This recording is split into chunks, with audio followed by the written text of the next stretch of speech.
Oi, pessoal, tudo bem? Meu nome é Isadora e, juntamente com minha amiga Ana Beatriz, nós preparamos essa videoaula com o tema de eletroforese capilar, uma técnica de separação analítica largamente utilizada e também muito interessante. Bom, os conteúdos que a gente vai abordar nessa videoaula são basicamente o fundamento teórico por trás da técnica, a parte de instrumentação, que a Ana vai comentar um pouquinho sobre os segmentos do equipamento. Na terceira parte, eu vou comentar um pouco sobre os modos de operação, que são vários, vocês vão notar. E a gente vai fechar o vídeo com um artigo bem legal de aplicação. Vamos começar pelo fundamento teórico. Bom, quando falar em eletroforese, você tem que pensar no quê? A eletroforese consiste na migração de íons, né, em solução ao aplicar uma DDP, uma diferença de potencial, em campo elétrico. Basicamente isso, não tem muito segredo. E o que seria então eletroforese capilar? Como eu já comentei, a eletroforese capilar é um método de separação analítica, ou seja, você vai ter uma mistura complexa e o seu intuito é separar, né, esses analitos. E, bom, nesse processo você vai ter um capilar, né, um tubo capilar, um tubo de diâmetro bem pequeno, e você vai ter as espécies iônicas ali migrando dentro desse tubo, e geralmente esse tubo é feito de sílica fundida, mas pode ser de outros materiais, e você aplica ali um campo elétrico, e elas vão migrando devido a esse campo elétrico. E, bom, qual que é o princípio, né, da separação? Basicamente, é a velocidade de migração desses íons, porque cada íon tem a sua particularidade, então vai ter velocidades de migrações diferentes. Então, por conta disso, você consegue separar os seus analitos. Bom, e por que usar um capilar, né? Por que não pode ser outro tubo? Enfim, eu não sei se vocês já ouviram falar do efeito Joule. Efeito Joule, ele ocorre naturalmente quando você tem uma corrente de espécies com carga, por exemplo, elétrons ou os próprios íons. E, bom, eles não migram muito bonitinhos, né, em fila indiana e tudo mais. Eles são meio caóticos e essas vibrações e colisões entre os átomos vai ocasionar a liberação de calor e dá o efeito Joule. Qual é o problema do efeito Joule? Ele vai gerar correntes de convecção dentro do seu fluxo. Então, o seu fluxo, em vez de ficar bonitinho, ficar certo para um lado só, ele vai ficar igual nessa imagem que eu trouxe aqui, esquentando o frasco, que a corrente quente vai subir e é resfriada e vai descer e vai subir e vai ficar nisso, entende? Então isso atrapalha o fluxo e isso gera o alargamento das bandas. O capilar vai dissipar esse calor liberado pelo efeito Joule, evitando que isso aconteça. E as outras duas vantagens também é que você usa menores volumes de amostra e os tempos de análise são reduzidos.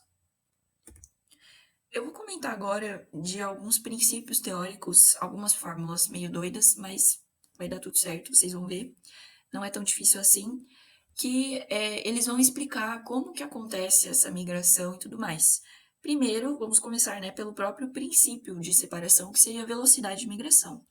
Vocês podem notar aqui na fórmula que a velocidade de migração ela é diretamente proporcional a dois números, no caso. Esse U, né, seria a mobilidade eletroforética e o E seria a intensidade do campo elétrico. Bom, é importante ressaltar que os cátions eles vão ser atraídos pelo polo negativo, claro, o cátodo, e os ânions vão ser atraídos pelo ânodo, que é o polo positivo, que está aqui na imagem. Basicamente, quanto maior a intensidade de campo elétrico, maior a velocidade, e quanto maior a mobilidade eletroforética, eu já vou explicar o que é isso, também maior vai ser a velocidade do seu analito. E o que seria, né, a excelentíssima mobilidade eletroforética? Basicamente, ela é a facilidade que uma espécie iônica se movimenta numa solução, a facilidade que ela tem. Bom, esse valor, ele é como se fosse uma constante, entre aspas, para cada tipo de íon. E ele é o resultado de um balanço de forças. Tem a força elétrica, né, que está a favor do movimento, da migração, e tem a força de atrito, que é a molécula tentando se desvencilhar, e o solvente, e os outros íons em volta, enfim, tem várias coisas envolvidas nessa mobilidade eletroforética. E a belíssima fórmula dela está aqui. O que seria a carga do íon, né? Quanto maior a carga, maior vai ser a mobilidade eletroforética, e isso pode variar conforme o pH, claro, porque uma espécie pode estar protonada ou não, dependendo do pH. Esse N esquisitinho que tá aí é a viscosidade da solução. Ele é inversamente proporcional à mobilidade eletroforética. Quanto mais viscoso, pior vai ser, né? Para o íon atravessar, né? O capilar. Bom, e o raio do íon? Basicamente, quanto menor for esse íon e maior a sua carga, maior vai ser a facilidade, maior vai ser a sua mobilidade eletroforética. E também tem o querido fluxo eletroosmótico. O nome é meio feiozinho, mas ele é fofinho e vocês vão ver, ele é bem importante para explicar como que acontece a eletroforese capilar. O que seria esse fluxo? Que também, se vocês lerem alguns artigos, ele vai estar como FeO, F-E-O. Ele corresponde ao fluxo de massa de líquido que atravessa o capilar em função da carga superficial do interior da parede capilar. Calma, eu vou explicar. Enfim, dentro da parede do capilar, lembra que eu comentei ele é de sílica fundida e tudo mais? Então, ele tem vários grupos silanóis, e esses grupos silanóis são ionizáveis. Eu coloquei até aqui na imagem, esse azulzinho aqui tem a carga negativa, que vai perder esse hidrogênio e vai ionizar. Bom, isso vai deixar a superfície interna do capilar negativamente carregada. E o que vai acontecer? Os cátions que vão estar na solução dentro do capilar vão ser atraídos por essas cargas negativas, formando uma dupla camada, né, de cátions e ânions ali, na parede interna do capilar. E o somatório total desse caos de íons é o potencial zeta. Enfim, quando você tem essa situação e você aplica uma diferença de potencial no capilar, os cátions da camada difusa, o que seria a camada difusa? Tem a camada que está exatamente sobre as cargas negativas dos silanóis ionizados, e tem uma camada que ela é atraída pelos grupos negativos, mas ela está ali mais solta, então é a camada difusa, a camada que se mexe. Essa camada difusa, ela migra em direção ao cátodo, e isso meio que força o fluxo da solução toda do capilar no sentido do cátodo, entende? E esse fluxo é o fluxo eletroosmótico, tá vendo? Não é tão difícil de entender. E, assim, esse fluxo, ele é impactado diretamente por algumas condições, e isso vai ser extremamente importante para você controlar a eluição dos compostos. Primeiramente, o pH, óbvio, né? Porque, assim, quanto menor o pH, mais protonados vão estar os silanóis, então vai ser menor o fluxo eletroosmótico.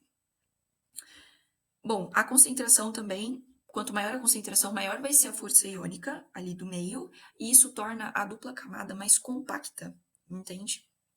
Tornando ela mais compacta, aquela camada difusa vai ficar meio fraquinha, então você diminui o potencial zeta e automaticamente você também diminui o fluxo. A viscosidade, claro, porque se você tem uma viscosidade grande, você tem uma maior resistência ao escoamento. E a temperatura também entra nessa dança. Eu trouxe essa imagem, ela é bem interessante para entender como é que funciona tudo isso. Primeiramente tem o cátion, que ele é atraído, né, pelo cátodo. A atração eletrostática está a favor do seu movimento, o fluxo eletroosmótico e a sua mobilidade estão todos a favor do seu movimento até o cátodo.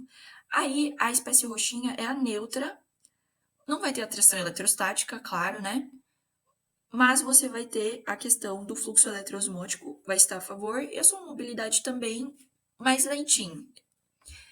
O mais lento de todos seria o ânion, porque a atração eletrostática está no lado oposto, ele é atraído pelo ânodo, pelo polo positivo. Então, a atração eletrostática vai estar puxando ele para um lado, mas o fluxo eletroosmótico da camada difusa vai estar, vamos lá, galera, todo mundo pro cátodo. Então, ele vai estar meio que sendo arrastado até o cátodo, entende? Então, a sua mobilidade vai ser mais lenta, perfeito? Assim dá para entender bem melhor nessa imagem. Comentando um pouquinho sobre os usos da eletroforese capilar, basicamente ela é extremamente utilizada para separar moléculas de interesse bioquímico, biológico e químico. e são elas as proteínas, que podem ser hormônios, enzimas ou anticorpos, e ácidos nucleicos também, como DNA e RNA. Oi, pessoal, tudo bem? Eu sou a Ana e eu vou continuar a explicação agora comentando sobre a instrumentação. Desde já eu peço desculpa pela minha voz, eu não sei o que aconteceu com ela, mas ela deve ter cansado por enquanto. Bom, comentando um pouquinho sobre a instrumentação, de maneira geral, do que é composto o nosso eletroforese capilar. A gente tem recipientes no quais ficam as amostras e os tampões necessários para fazer a análise, assim como uma fonte de alta voltagem, um detector e um fio capilar. O fio capilar, de maneira muito simples, ele vai sugar a nossa amostra de diferentes maneiras que a gente vai conversar mais para frente. E de acordo com essa diferença de potencial, a amostra vai caminhar e vai ser analisada no detector.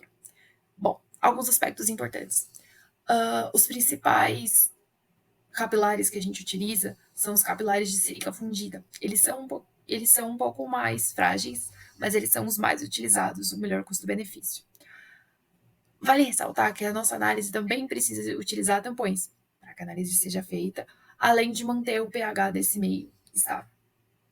Com relação aos detectores, nós vamos ver também, existem diferentes tipos de detectores que são utilizados para análises diferentes, mas o principal é o UV visível. Bom, essa é uma técnica muito simples, comparada a outras técnicas cromatográficas, ela é mais simples, mas ela traz bons resultados, como a gente vai observar no artigo de aplicação mais lá para frente. Essa alta resistência desses capilares que eu comentei para vocês, ela permite a aplicação de campos elétricos altos, porque ela gera um aquecimento mínimo. E aí, com isso, ele vai fazer com que o capilar propicie a dispersão eficiente do calor gerado e fazendo com que a análise seja feita de maneira mais rápida e mais eficiente. São utilizados diferentes tipos e tamanhos de capilares, como a gente vai observar um pouquinho mais para frente. E, bom, a polaridade positiva da voltagem é alta, pode ser revertida para separação melhor de ânions. Esse é um ponto importante da nossa discussão. Bom, uma quantidade de amostra, como eu disse para vocês, ela vai ser introduzida no capilar através desse campo elétrico, ou de outra maneira que eu vou comentar um pouquinho mais para frente, e com isso o nosso analito vai ser analisado. Bom, aqui eu trouxe uma visão bem geral e uma visão mais prática do que a gente tem da eletroforese capilar, que não é só aquele modelo que eu mostrei ali atrás, mais simplesinho, mais fácil de entender. Aqui a gente tem uma versão comercial dele, mais automatizado, e faz as análises de maneira mais simples, mas é o mesmo princípio de funcionamento que eu comentei com vocês. Então vamos lá. Como que é feita a introdução da amostra? A introdução da amostra pode ser feita do método hidrodinâmico, que é o que a gente vai conversar agora, e o outro um pouquinho mais para frente. O hidrodinâmico, o capilar ele é mergulhado na amostra, em seguida pressurizado, submetido a um vácuo, que vai fazer com que provoque a sua entrada. Como vocês podem observar aqui na primeira imagem. Então, a gente mergulha aqui, oferece pressão e a injeção da amostra é feita. Ou ele pode ser feito a vácuo, certo? São dois tipos diferentes de injeção. Esse hidrotérmico e o eletrocinético. O eletrocinético é quando você coloca o eletrodo no capilar e coloca o capilar na amostra. E a amostra vai ser sugada para dentro do capilar através da aplicação de uma voltagem. Bom, cada método ele vai depender de como você vai utilizar ele. Esse método eletrocinético, ele leva em consideração bastante a separação de fluxo dos eletrodos, ou seja, da voltagem que você aplica, de acordo com o fluxo eletroosmótico. Esse fluxo eletroosmótico, ele é um fenômeno que acontece, que vai gerar o fluxo da solução dentro do capilar, que faz com que esses solutos se movimentem em direção ao detector. Então, eles vão viajando pelo capilar. Bom, conversando um pouquinho agora sobre os capilares. Os capilares têm diferentes composições, de diferentes valores e diferentes aplicações. Eles podem ser de vidro, teflon, sílica fundida com poliamida, que são os mais utilizados. Esse último é o mais utilizado. Eles podem variar de acordo com o seu tamanho. Ele pode ser de 25 a 100 centímetros e com diâmetro interno de 15 a 100 micras. É importante dizer que esse de Teflon ele é mais flexível, mais transparente no UV, mas ele não pode ser utilizado para altas voltagens. Com relação à sílica fundida, ela é normalmente recoberta com uma camada de proteção de poliamida e essa vai poder ser quebrada com facilidade, o que vai fazer com que o seu capilar não seja tão eficiente durante tanto tempo, se não for feito um cuidado específico e minimamente bom com ele. Com relação ao controle de temperatura, você pode controlar a temperatura do capilar, resfriar ela com gases ou até aquecer, dependendo do caso. Mas a maior quantidade das análises é feita com um gazinho gelado passando em volta do capilar. Com relação aos detectores, a gente tem o detector de UV visível, que eu comentei com vocês lá atrás, de absorção indireta no UV visível, assim como fluorescência, fluorescência indireta, fluorescência produzida a laser, amperométrico, quantimétrico. Isso vai depender do quanto você pode pagar nesse equipamento, assim como qual o tipo da sua análise, o que vai ser melhor para o seu substrato ou não, para a sua separação ou não. Esse é um método de separação mais barato do que os métodos convencionais, tipo a cromatografia líquida de alta eficiência, ou até mesmo o GC. E aí, eu trouxe aqui para vocês verem a carinha de um eletrograma, que é muito semelhante ao que a gente vê no HPLC. A gente tem a diferença é que aqui normalmente a gente vê a área, ou às vezes concentração, e aqui a gente vê a absorvância pelo tempo. Beleza? Já já a gente volta com o nosso artigo de aplicação. Povo, agora a gente vai para a terceira etapa da nossa videoaula, que eu vou comentar sobre os modos de operação. O primeiro modo de operação é o mais comum, que chama eletroforese capilar de zona. Basicamente, você vai usar uma solução tampão como o eletrólito de fundo, né? E como se fosse a fase móvel da sua cromatografia, nesse sentido. E basicamente, a sua amostra ela pode ser uma mistura tanto de cátions quanto ânions e nêutrons, espécies neutras no caso, né? E qual que vai ser a ordem de eluição? Primeiro vai sair os cátions, depois as espécies neutras e por último os ânions por conta da atração eletrostática, que é a oposta que eu comentei na primeira parte do vídeo em fundamento teórico. Aí eu trouxe aqui uma imagem e tudo mais, você tem lá a sua mistura. Ali o D, no caso, é o ânion, né, que é do contra, ele é atraído pelo ânodo, e toda a galera indo em direção ao cátodo. O ânion também vai ir em direção ao cátodo, porém de forma mais lenta. E uma coisa é que as espécies neutras, elas saem todas juntas, você não consegue separar por essa técnica, porque a velocidade delas é exatamente igual. O outro método seria a cromatografia eletrocinética micelar. O que seria isso? Basicamente, ela é uma mistura de eletroforese com interação dos seus analitos com um aditivo. E qual seria esse aditivo? Um surfactante, ou seja, um tensoativo iônico, nesse caso, que vai formar uma fase micelar. Eu trouxe aqui uma imagem para entender melhor. A fase micelar seria formada aqui por essas bolinhas cheias de pontinhos, no caso que seria o detergente, né, o tensoativo, e a micela, né, que vai interagir com seus analitos. E qual que é o princípio? Seria o coeficiente de partição, no caso, quanto ele se solubiliza em relação à fase micelar e à fase aquosa, como se fosse uma cromatografia, o quanto de partição, quanto ele solubiliza e interage melhor com a fase estacionária e a fase móvel, mesma coisa, mesma ideia. Bom, e o interessante é que nesse modo de operação você já consegue separar as espécies neutras. Agora, essa daqui é um pouquinho polêmica, isotacoforese capilar, porque de imediato, quando a gente vê esse método, parece que ele é impossível, mas eu vou explicar de um jeito que vocês vão entender. Primeiro, tem um eletrólito líder, que ele é o que possui maior mobilidade eletroforética, ou seja, ele é o mais rapidinho, que vai ficar na frente, está aqui em L, na imagem. E o eletrólito terminador, ele possui menor mobilidade eletroforética, ele vai ficar lá atrás, ele vai ser a espécie única mais molenga da história, que está como T.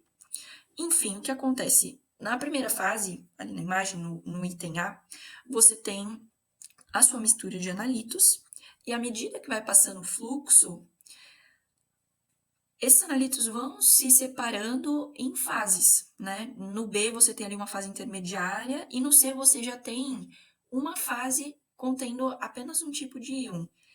Quando chega nesse estágio, é um estado estacionário em que todas as fases migram com a mesma velocidade. E essa é a parte louca do negócio, porque cada tipo de íon, eu comentei que possui uma mobilidade eletroforética diferente. Porém, a gente não pode ignorar o fato de que existe o terminador, que é como se fosse uma manada de elefantes empurrando todo mundo loucamente, e o líder como se fosse segurando toda essa galera também, para não chegar primeiro, porque ele que tem que chegar primeiro. Então você tem um segurando do lado, o outro empurrando do outro, então todo mundo acaba andando, né, migrando com a mesma velocidade, e assim você consegue separar fofíssimo, fofolético, por fases. Temos aqui a focalização isoelétrica capilar, que também é muito legal. Enfim, ela é muito utilizada para proteínas, por quê? Porque são espécies anfóteras. Você tem o carboxilato e uma amina, que é ácido e base, né, no caso. Você vai separar as proteínas por ponto isoelétrico. Bom, e o que seria esse ponto isoelétrico? Basicamente, ele é o estado de protonação da sua proteína em que a carga líquida ela vai ser nula. Enfim, o que acontece? Você vai colocar ali agentes tamponantes, né? Que vão formar um gradiente de pH ao longo do capilar, como está demonstrado na imagem. E à medida que as proteínas vão passando pelos pHs, elas vão sofrendo protonações, desprotonações, enfim. E quando ela atinge o pH que é correspondente ao seu ponto isoelétrico, ela fica estagnada, ela para, porque ela vai ser como se fosse uma espécie neutra. Então, é muito legal, porque cada molécula vai estar na sua respectiva faixa de pH e você consegue separar os analíticos, enfim.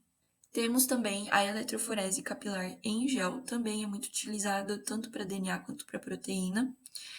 E ela é um método como se fosse de exclusão por tamanho. É muito comum quando você tem situação em que as suas proteínas, por exemplo, têm uma razão carga-raio muito parecida. Então, você pede socorro para eletroforese capilar em gel. E basicamente a separação por tamanho. Você vai ter um gel de poliacrilamida que tem vários porozinhos bem pequenos, então você consegue uma resolução muito boa na separação. E você usa o SDS, ou excelentíssimo dodecil sulfato de sódio. Basicamente, ele vai desnaturar as proteínas e vai deixar todo o entorno dela com cargas negativas, o que evita a atração entre as cadeias laterais e ela fica toda desmilinguida. Assim, ela não vai ficar enrolada nas suas estruturas terciárias e tudo mais, e quaternárias. Você vai ter ela na sua estrutura primária. E dessa forma, como elas vão ficar mais espalhadas, as proteínas maiores, com mais aminoácidos, elas vão sair por último, porque as proteínas menores, né, as moléculas menores, vão passar mais rapidinho pelos poros e as maiores vão ficar mais retidas, entende? Basicamente isso, muito simples. Bom, e temos também, por último aqui, a eletrocromatografia capilar.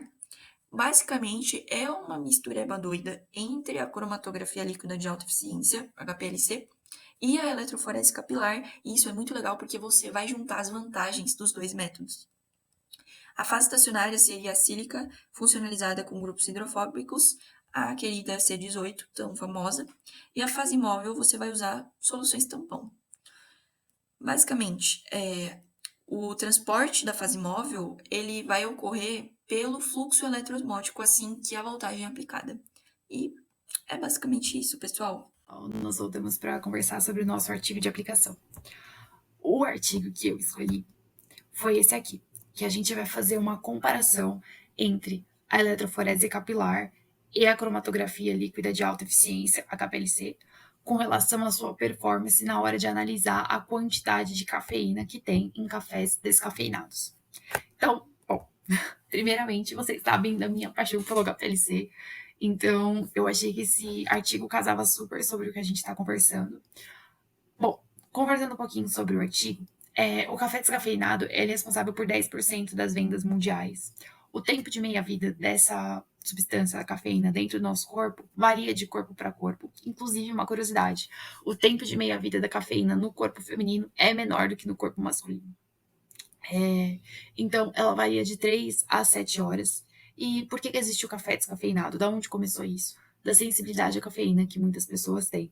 Então, retirando essa substância, as pessoas podem consumir o café normalmente. E de acordo com a legislação brasileira da Anvisa, só pode ter 0,1% de cafeína residual. Então, por isso, fazem necessárias análises que sejam bem feitas e, além disso, sejam sensíveis o suficiente para ter uma comprovação efetiva desse resultado e não causar problema para os consumidores. Bom, a metodologia. Eles utilizaram padrões de teobromina, de cafeína, além de reagentes grau HPLC, água deionizada, e essas amostras elas foram obtidas em mercados de Campinas, em embalagens já fechadas industrialmente. E com isso eles produziram primeiros extratos das plantas. Em seguida foram feitas análises tanto no HPLC quanto na eletroforese capilar. O HPLC tem uma metodologia ótima, já constituída, dá ótimos resultados de análise, no entanto, é uma técnica muito cara. Então, sempre pode ser investido em técnicas que sejam mais simples, mas que também sejam eficazes para os resultados. Então, bom, vamos conversar um pouquinho sobre os resultados e discussões. Ambos tiveram uma linearidade boa, o desvio padrão das análises também foi bom, tudo de acordo com as legislações existentes, os resultados de ambas as análises foram ótimos. Com relação à comparação financeira entre uma análise e outra, porque qual é o intuito dessa pesquisa? Além de desenvolver um método que seja eficaz para análise através da eletroforese capilar, houve um estudo anterior que comparou esses dois e falou, olha, a eletroforese capilar ela pode ser mais ou menos 65 vezes melhor do que a comparação com a HPLC, de acordo com o tempo de análise e com a sua sensibilidade.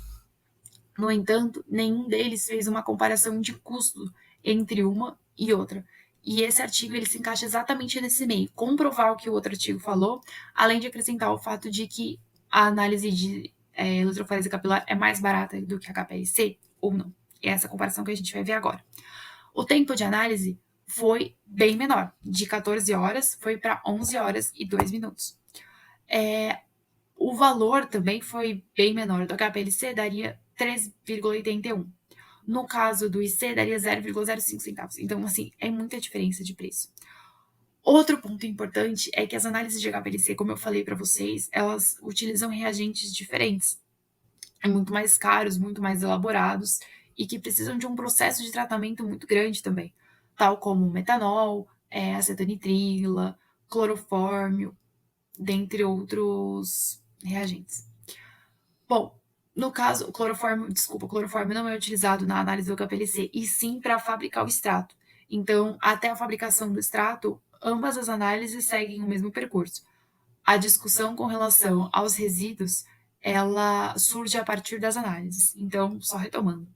O acetonitrila e metanol são utilizadas na análise, e no caso da cromatografia, da eletroforese capilar, é utilizada água DI, carbonato de sódio, em algumas outras análises pode ser usado bicarbonato, pode ser usado hidróxido de sódio.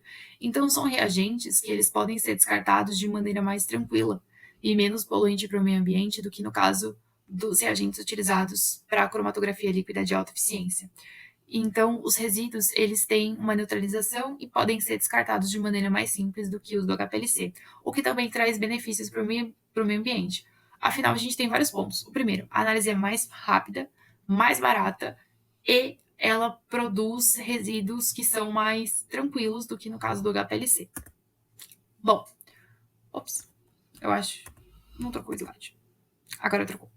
Aqui eu trouxe a parte dos resultados, conversando um pouquinho sobre o desvio padrão que eu tinha falado para vocês, que ficou dentro do estabelecido pela Anvisa, que é de 1,96 no máximo, se eu não me engano. Os valores de R quadrado da constituição das retas foi de 0,997 na hora de construir as curvas de calibração. E aqui eu trouxe para vocês os cromatogramas para a gente ver. Então, o primeiro a gente tem aqui, ó, da eletroforese capilar, ele tá aqui, a cafeína saindo mais ou menos aqui, e com relação, da cromatografia, a gente tem a cafeína saindo aqui em um pico bem grandão aqui. No caso da eletroforese capilar, a gente tem a cafeína saindo aqui e a teobromina que eu comentei com vocês no começo da apresentação, saindo aqui. Então, essas análises, essa análise através de eletroforese capilar, ela é muito mais valiosa, mais barata e tem um melhor custo-benefício do que a análise com o HPLC, porque afinal, como eu comentei com vocês, ela gerou menos custo, ela foi mais barata, foi mais rápida. Então, nós precisamos desenvolver novos métodos que sejam mais eficazes para as análises e menos prejudiciais no meio ambiente. Com isso, eu agradeço muito a presença de vocês aqui nesse vídeo, a companhia por estar assistindo a nossa aula. E caso vocês tenham alguma dúvida, podem mandar mensagem pra gente. Tchau, tchau, pessoal. Muito obrigada pela atenção.